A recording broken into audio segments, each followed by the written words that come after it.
நம்மை ஸல்லல்லாஹு அலைஹி வஸல்லம் அவர்களின் உம்மத்தினர் என்ற பெருமையை வழங்கிய அல்லாஹ் ஒருவனுக்கே எல்லாம் புகழும் சலாத்தும் சலாமும் கண்மணி நாயகம் ரசூலே கரீம் ஸல்லல்லாஹு அலைஹி வஸல்லம் அவர்கள் மீதும் அவர்களின் குடும்பத்தினர்கள் மீதும் சஹாபா பெருமக்கள் மீதும் என்றென்றும் நிலவட்டுமாக என்று கூறி எனது உரையை ஆரம்பம் செய்கின்றேன். கண்ணியம் நிறைந்த அல்லாஹ்வின் நல்லடியார்களே, இன்று நாம் 3வது சூரை ஆலே இம்ரான் உடைய 21வது வசனத்திலிருந்து ஆரம்பித்து சூரை ஆலே இம்ரான் முழுமையாக முடித்தோம். அல்ஹம்துலில்லாஹ். பல வசனங்கள், பல சட்டங்கள், பல செய்திகள், பத்ர் போரை பற்றி வந்தது, உஹது போரை பற்றி வந்தது, கிறிஸ்துவர்களுடன் ரசூலுல்லாஹ் ஸல்லல்லாஹு அலைஹி வஸல்லம் எப்படி விவாதித்தார்கள் அந்த விஷயங்கள் வந்தது. அதிலிருந்து ஒரு வசனம் இன்ஷா அல்லாஹ் இன்று நாம் கேட்போம். ஒரு நம்பிக்கையுடன், ஒரு ஆதரவுடன் இந்த வசனத்தை பற்றி பேசினதுக்கு பிறகு இன்ஷா அல்லாஹ் வருகின்ற வாழ்க்கையில் நான் அல்லாஹுக்காகவே எல்லாரையும் நேசிக்கின்றவனாக மாற வேண்டும். கேட்கின்றவர்களும் அவ்வாறே இனிமே யாரை நேசித்தாலும் அல்லாஹுக்காக நேசிக்கின்றவர்களாக நாம் மாற வேண்டும். பிஸ்மில்லாஹிர் ரஹ்மானிர் ரஹீம். அல்லாஹு தாலா கூறுகின்றான், குல். குல்னா என்னங்க? சொல்லுங்கள். காலா சொன்னான், யகூலு சொல்கின்றான், குல் சொல்லுங்கள். எங்கெல்லாம் குர்ஆனில் குல் வந்தால் சொல்லு, ஸல்லல்லாஹு அலைஹி வஸல்லம் அதுக்காக சொல்லுங்கள் சொல்லுவோம். குல் ஸல்லல்லாஹு அலைஹி வஸல்லம் பாருங்க, அல்லாஹ் சொன்னால் குல், அந்த வார்த்தையை விட்டுடலாம் இல்லை? எங்கேயும் ஸல்லல்லாஹு அலைஹி வஸல்லம் அந்த வார்த்தையை விடலை. சொல்லுங்க, நான் போய் சொல்கிறேன், போய் முத்தவல்லி சாப்பிட்டு சொல்லுங்கள், அந்த மாதிரி டீ சூடாக இருக்கட்டும். அப்போ வர்றவங்க என்ன சொல்லுவாங்க? எனக்கு சொன்னார் முத்தவல்லி சாப்பிட்டு, அப்படி சொல்லுங்கள், முத்தவல்லி சாப்பிட்டு டீ சூடாக இருக்கணும், அவ்வளோதானே சொல்லுவாங்க. ஆனால் ரசூலுல்லாஹ் குர்ஆனில் ஒரு வார்த்தை கூட விடலை. குல் அல்லாஹ் சொன்னால் அந்த குல் கூட அப்படியே இருக்குது. இன் குன்தும் துஹிப்பூனல்லாஹ், நீங்கள் அல்லாஹ்வை நேசிப்பவர்களாக இருந்தால். இருக்கிறோமா? மனசை தொட்டி கேட்கலாம். இது வரைக்கும் இருந்தோமா? இருந்தால் என்ன ஆகும் தெரியுமா? ஸல்லல்லாஹு அலைஹி வஸல்லம் சொல்கிறார்கள், அல் மர்உ இதா அஹப்ப ஷையன் அக்ஸர திக்ரஹு. ஒருவர் ஒரு விஷயத்தை நேசித்தால் அதை பற்றி அதிகமாக நினைவு கூறுவார், அதை பற்றி அதிகமாக பேசுவார். ஒருத்தர் அந்த கிரிக்கெட்டரை நேசிக்கிறவர் என்ன ஆனாலும் அதான் பேசுவார். தோனிங்க தோனிங்க தோனி தோனி தோனி தோனி பேசுகிறான் இல்லை? அப்போ அவனுக்கு அவன் நேசிக்கிறான் தோனியை. காலையிலேருந்து மாலை வரைக்கும் ஒரு தடவை கூட அல்லாஹ்வுடைய பேரை வரலைன்னு சொன்னால் நாம் அல்லாஹ்வை நேசிப்பவர்களா? இல்லை. காரணம் என்ன? நம்முடைய ஈமானுடைய பலவீனம். ஈமான் இருந்தால், உண்மையான ஈமான் இருந்தால் நாம் எப்படி இருப்போம் தெரியுமா? வல்லதீன ஆமனு அஷத்து ஹுப்பன் லில்லாஹ். மோமின்கள் அல்லாஹ்வை அதிகமாக நேசிப்பார்கள். பிரச்சனை என்ன நமக்கு? நம்ம எந்த விஷயத்தை நம்ம நேசிப்போம்? கொஞ்சம் கவனித்து சொல்லுங்க. ஏதாவது நமக்கு கிடைக்கிறதுன்னு சொல்லி ஆதரவு இருந்தால், ஹோப் இருந்தால் அதை நம்ம நேசிப்போம். அழகை நாம் நேசிப்போம். நாம் நேசிக்கிறது எதை அதிகமாக? மனசோடு நாம இல்லை, யாரோ. நாமன்னு சொன்னால் பணத்தை. The most beloved thing for your heart is பணம். பொய்யா உண்மையா? Your account has been credited. அல்ஹம்துலில்லாஹ். மாதம் ஆரம்பத்தில் சேலரி கிரெடிட் ஆயிடுச்சின்னு சொன்னால் என்ன மகிழ்ச்சி. பேங்க் அக்கௌண்ட் 3 லட்சம் இருக்குது, நிம்மதி. 30 லட்சம் இருக்குது, நான் தான். 3 கோடி இருக்குது, தனி சந்தோஷம். முகத்தில் பார்க்கணும் அந்த சந்தோஷம். சாஃப்டாக இருப்பார், திட்ட மாட்டார், யார்ட்டையும் சண்டை போட மாட்டார். என்ன சந்தோஷத்தில் இருக்கிறாரு? என் பணம் என்கிட்ட இருக்குது. ஒன்று நாம் பணத்தை நேசிக்கிறோம், அல்லது நாம் பாவத்தை நேசிக்கிறோம். ஒன்று பணம், அல்ல பாவம், அல்ல பெயர், அல்ல புகழ், அல்ல பெருமை, அல்ல பேய். எல்லாத்திலும் பணம் பாசம் இல்லை, பாவம். பணம், பாவம், பெயர், புகழ், பெருமை, பேராசை, பேய். 7 பா. 7 பா இருந்தால் பைத்தியம் ஆயிடும். போதும். இந்த விஷயங்களை தான் நாம் நேசிக்கிறோம்ல. காரணம் என்ன? இந்த விஷயங்களிலிருந்து நமக்கு ஏதோ கிடைக்க போகுதுன்னு சொல்லி நாம் நினைக்கிறோம். பாவம் செய்தால் எனக்கு மகிழ்ச்சி கிடைக்கும், சந்தோஷம் கிடைக்கும், என்னுடைய ஆசைகள் பூர்த்தி ஆகும்னு சொல்லி நினச்சி பாவத்தின் பின்னால் நாம் போகிறோம். ஆசை பின்னால் போகிறது தவறு இல்லைங்க. அல்லாஹ் தான் அந்த ஆசையை வச்சுருக்கான். ஆசை வச்சாதான் நம்ம போய் சாப்பிடுவோம். ஆசை இருந்தால் தான் நம்ம மனைவியோடைய ஹக்கு சரியாக கொடுப்போம். ஆனால் அல்லாஹு தாலா அல்லாவை மாறு செய்து அந்த ஆசைகள் பின்னால் போகக்கூடாது. இப்போ நம்ம இந்த பைத்தியம் நமக்கு பிடிச்சிருக்கு. பணம் தான் வேணும், புகழ் தான் வேணும். ஏன்?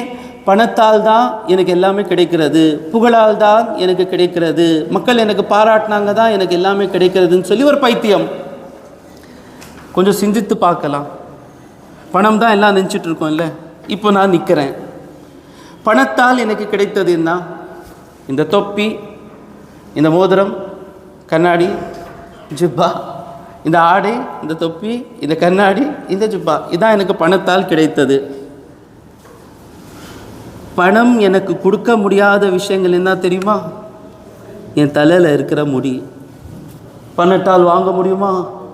என்ன வேணாலும் சர்ஜரி பண்ணிருங்க, நேச்சுரல் ஹேர் இருக்குது பாருங்க, அந்த மாதிரி வரவே வராது. என் புத்தி வேலை செஞ்சிச்சு இல்லை, நின்று தொலை வச்சோம், எங்கேருந்து ஆயத்து வருதுன்னு தெரியல, வந்துட்டே இருக்கு. அந்த புத்தி கோடி கணக்கில் செலவு செஞ்சால் கூட அந்த புத்தி வாங்க முடியுமா? முடியாது. 2 கண்கள் வேலை செய்யுது பாருங்க, பணத்தால் வாங்க முடியுமா? முடியாது. லைனில் நில்லுங்க, எந்த ஒரு கண்ணு வாங்கி கூட ஆப்ரேஷன் பண்ணுங்க, இப்போ இருக்கிற கண்களை போல வரவே வராது. அந்த மாதிரி ஒன்றா பார்த்துட்டு வந்தோன்னு சொன்னால் பணத்தால் கிடைத்தது 0.00000001. அல்லாவால் கிடைக்கிறது 99.9999. இது தெரிந்தவர்கள் மோமீன்கள். அதற்காக மோமீன்கள் அல்லாவை தான் அதிகமாக நேசிப்பார்கள். நமக்கும் அது தெரியுது. நம்ம என்ன மறந்துடுறோம்னு சொன்னால், அல்லாஹ் எல்லாமே படைத்து விட்டுட்டான், பணத்துடைய கையில் நமக்கு கொடுத்துட்டான். அல்லாஹ் உனக்கு நான் உருவாக்கிட்டேன், பணத்தை நான் உருவாக்கிட்டேன், பணத்தை வச்சுட்டு நீ வாழ்ந்துருன்னு சொல்லி அல்லாஹ் சொல்கிறான். அந்த மாதிரி அல்லாஹ் விடலை. அல்லாஹ் நம்முடன் இருக்கின்றான், உதவி செய்து கொண்டே இருக்கின்றான். இப்போ வாங்க அந்த ஆயத்துக்கு. குல் இன் குன்தும் துஹிப்பூனல்லாஹா, நீங்கள் அல்லாவை அல்லாவை நேசிப்பவர்களாக இருந்தால், அல்லாவை நாம் நேசித்தா நமக்கு அல்லாஹ்க்கு ஏதாவது கிடைக்குமா? அல்லாவை நாம் நேசித்தா ஏதாவது கிடைக்குமா? அல்லாவை நேசித்தா நமக்கு கிடைக்கும். புரியலைங்க? நான் என் பிள்ளையை நேசித்தா அவனுக்கு கிடைக்கும், என் பிள்ளை எனக்கு நேசித்தா அதுவும் அவனுக்கு தான் கிடைக்கும். நாம் அல்லாவை நேசிக்கிறது எதுக்கு? அல்லாஹ்ட்டேருந்து வாங்கிறதுக்காக தான் நம்ம நேசிக்கிறோம். புரியுதாங்க? அல்லாஹ் யாரை நேசிக்கிறானோ அவனுடைய வாழ்க்கை அழகாக ஆயிடும். இந்த உலகத்திலேயும் சந்தோஷமாக வாழலாம், மறுமை வாழ்க்கை கூட அழகாகிவிடும். யாரை அல்லாஹ் நேசிக்கிறானோ, அல்லாஹ் நமக்கு நேசிக்க வேண்டும். அதுக்காக தான் நாம் அல்லாவை நேசிப்பவர்களாக இருக்கிறோம். அல்லாஹ் சொன்னா, நபியே நீங்கள் சொல்லுங்கள், ஃபத்தபிஊனி, என்னை பின்பற்றுங்கள், நான் எப்படி வாழுறேனோ அந்த மாதிரி வாழுங்கள். யுஹ்பிபுக்குமுல்லாஹ், அல்லாஹ் உங்களை நேசிப்பான். அல்லாஹ் நமக்கு வாழ்க்கையை கொடுத்துட்டான். அல்லாஹ் வாழ்க்கை கொடுத்ததுக்கு பிறகு அல்லாஹ் நமக்கு அவனுடைய உதவியும் கொடுத்துட்டான். உலகம் வாழ்க்கையும் கொடுத்துட்டான், வாழ்கிறதுக்கு வாழ்வாதாரம், அந்த விஷயங்களும் எல்லாம் நமக்கு கொடுத்துட்டான். அந்த விஷயங்கள் எல்லாம் நமக்கு கரெக்டாக கிடைக்கணும்னு சொன்னால் சரியான முறையில் நாம் இருந்தால் தான் அதெல்லாம் கிடைக்கும். ஃபர்ஸ்ட் ஃப்ளோரில் ரவுப் பாய் பிரியாணி வச்சுருக்கிறார். சொல்கிறார், வசீம் ஹசரத் நீங்கள் ஃபர்ஸ்ட் ஃப்ளோரில் போய் பிரியாணி சாப்பிடுங்க. பிரியாணியும் கொடுத்துட்டாரு. ஆனால் அவர் ரூட் சொல்கிறார், இப்படி போங்க, அந்த பலிகட்டு இருக்குது, அதுலேருந்து ஏறி போங்க, போனால் பிரியாணி கிடைச்சிரும். அந்த பலிகட்டில் ஏறாமல் என்ன கிடைக்கும்? சரி, புரிஞ்சிச்சா? அதான் நம்ம பண்ணிட்டு இருக்கோம். அல்லாஹ் நமக்கு படைத்தான். படைத்ததற்கு பிறகு நல்லாக வாழ்வதற்காக, மன்னர்களாக வாழ்வதற்காக. சஹாபா எப்படி வாழ்ந்தாங்க? ஆட்சி எல்லாம் சஹாபா காலத்தில். யாராவது பில்டோசர் எடுத்துட்டு வந்து சஹாபா காலத்தில் பள்ளிவாசலை உடைக்க முடியுமா? முடியவே முடியாது. 313 பேர்கள் போனா வெற்றி அவங்களுக்கு தான். ஏன்? அல்லாஹ் உதவி இறக்கி இருக்கிறான் இல்ல, அந்த உதவி எங்கே இருக்கிறது? ரசூலுல்லாஹ்க்கு தெரியும். ரசூலுல்லாஹ் அந்த உதவியின் பக்கம் தான் போயிட்டே இருப்பாரு. நாம ரசூலுல்லாஹ் எப்படி செய்யறாரோ அதே மாதிரி நாம செஞ்சுட்டு இருந்தோம்னு சொன்னா ஒவ்வொரு இடத்திலும் நமக்கு அல்லாஹ்வுடைய உதவி கிடைக்கும். அல்லாஹ்வுடைய உதவி தான் அல்லாஹ் நமக்கு நேசிக்கிறது. புரிஞ்சுச்சாங்க? நாம என்ன செய்யறோம்? ரசூலுல்லாவை விட்டு நாம வேற திசையில போய் உதவி தேடுறதுக்கு போறோம். அதே மாதிரி தான் ஃபர்ஸ்ட் ஃப்ளோருக்கு போகாம கிடைக்குமோ அதான் நமக்கு கிடைச்சிட்டு இருக்கு. புரிஞ்சுச்சாங்க?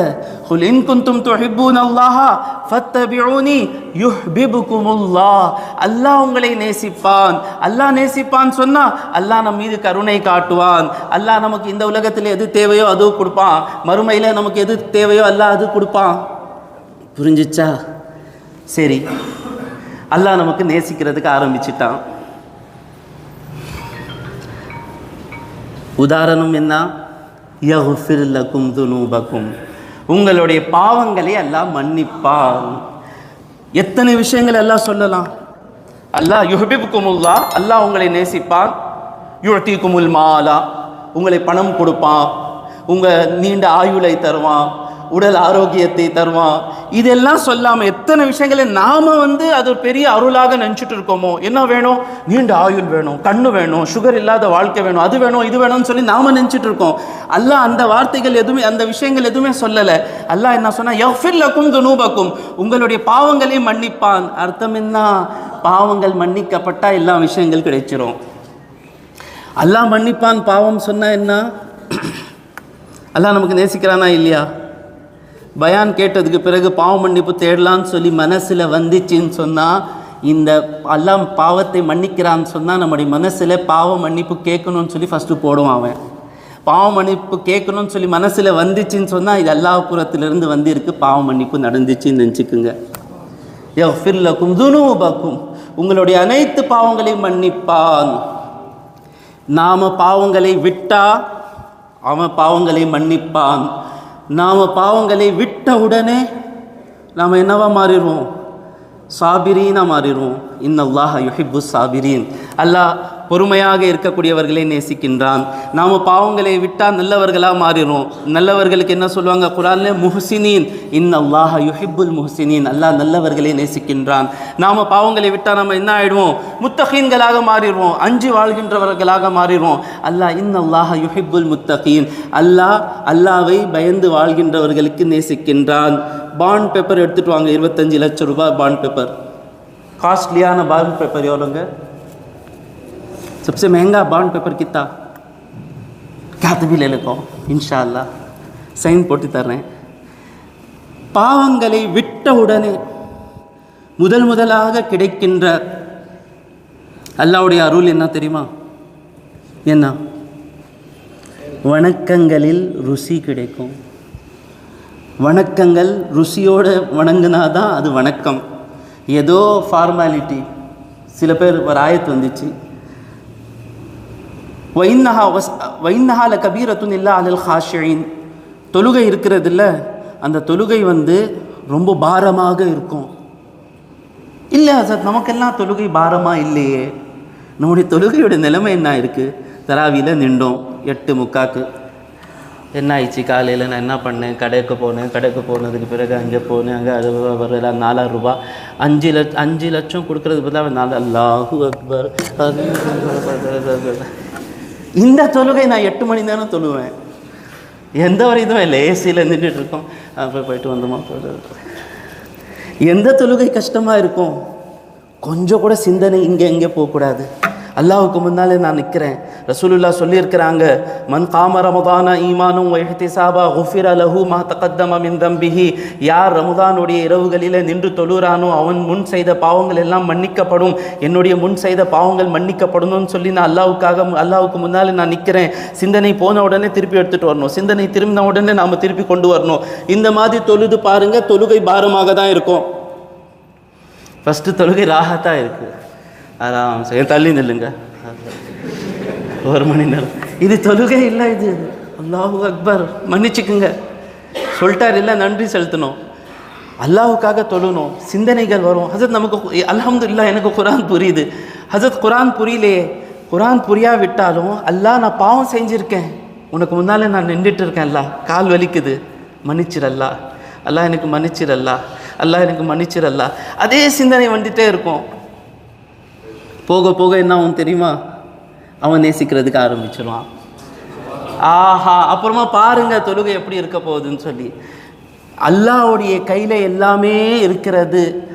இந்த நம்பிக்கை அதிகமாக ஆக ஆக என்ன ஆகும்னு சொன்னால் மற்ற எந்த விஷயங்களையும் நாம் நேசிக்க மாட்டோம். 2 மினிட்ஸில் நான் முடிக்கிறேன். நாம் அல்லாஹ்வை நேசிக்கிறதுக்கு ஆரம்பித்தோன்னு சொன்னால் அதனுடைய ஒரு அடையாளம் என்ன, யாரை நேசித்தாலும் அல்லாஹ்வுக்காக தான் நேசிக்கணும். யாரை நேசித்தாலும், தாயை நேசித்தாலும் சரி, தந்தையை நேசித்தாலும் சரி, மகனை நேசித்தாலும் சரி, மகளை நேசித்தாலும் சரி, பள்ளிவாசலை நேசித்தாலும் சரி, யாரை நேசித்தால் யாருக்காக நேசிக்கணும், அல்லாஹ்வுக்காக தான் நேசிக்கணும். ஏன் நமக்கு தெரிஞ்சிச்சு, நம்முடைய தாய் மனசுல நமக்காக கருணை வைத்தவன் யாரு, அல்லாஹு தாலா. என்னுடைய அப்பாவுடைய சம்பாத்தியத்தில் எனக்காக பர்க்கத் வைத்தவன் யாரு, அல்லாஹு தாலா. இதெல்லாம் தெரிஞ்சதுக்கு பிறகு அல்லாஹ்வை தானே நம்ம நேசிப்போம். வெளியில் நீங்கள் நிற்கிறீங்க, பிரியாணி கொடுத்துட்டாங்க, யாருங்க கொடுக்குறாங்க பிரியாணி, இல்லை பாய் ரெய்ஹான் சேட் கொடுக்குறாரு. ரெய்ஹான் சேட் கொடுக்குறாரு தெரிஞ்சதுக்கு பிறகு அந்த பிரியாணி கொடுக்குறவரே நாம் நேசிப்போமா, ரெய்ஹான் சேட்டை நேசிப்போமா? ரெய்ஹான் சேட்டை தானே சமஜ் மே ஆ கயா. என்னங்க இது செல்ஃபிஷாக இருக்குது, அல்லாஹ்வுக்காக அம்மாவை நேசிக்கணுமா, அல்லாஹ்வுக்காக அப்பாவை நேசிக்கணுமா? அம்மாவுக்காக நேசித்தால் அம்மாவுக்கு அவ்வளோ நலம் இல்லை. அம்மாவுக்கு அல்லாஹ்வுக்காக நேசித்தா அம்மாவுடைய வாழ்க்கை அழகாகிவிடும். அம்மாவை நான் வெறும் அம்மாவாக பார்த்தா அம்மாவுக்கு எவ்வளோ நேசிக்கணுமோ அவ்வளோ நேசிப்பேன். அம்மாவுக்கு அல்லாஹ்வுக்காக நான் நேசித்தால் என்னுடைய தாயோடைய பாதங்களில் என்னுடைய சொர்க்கம் இருக்குன்னு சொல்லி நான் நேசிப்பேன். தாய் ஏதாவது கொடுத்தாலும் சரி, கொடுக்காவிட்டாலும் சரி, அல்லாஹ்வுக்காக நேசித்தால் அவர்களுடைய பாதங்களுக்கு கீழ் என்னுடைய சொர்க்கம் இருக்குது. அப்பாவுக்கு நான் அல்லாஹ்வுக்காக நேசித்தால் சொர்க்கத்தின் நடு கதவு என்னுடைய தந்தை, என்னுடைய தந்தையுடைய துவா வாங்கினேன்னு சொன்னால் நான் சொர்க்கத்தின் நுழைவேன். மகளை அல்லாஹ்வுக்காக நேசித்தால் நான் இந்த மகளை சரியான முறையில் வளர்த்தேன்னு சொன்னால் இந்த மகள் எனக்கு சொர்க்கத்தில் கொண்டு செல்லும்.